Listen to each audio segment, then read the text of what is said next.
In this video we will learn how to generate a leave request in FlowHCM. First of all, we will log in into FlowHCM portal. Here is the dashboard. Click on the Leave module on top navigation bar. So here you can see Leave Request form.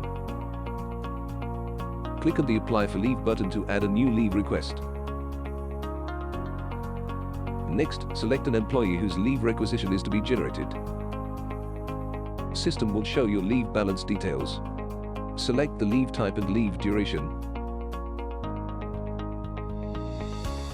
Select the leave dates.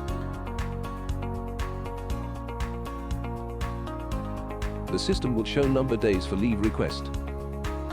Add a reason before submitting the request.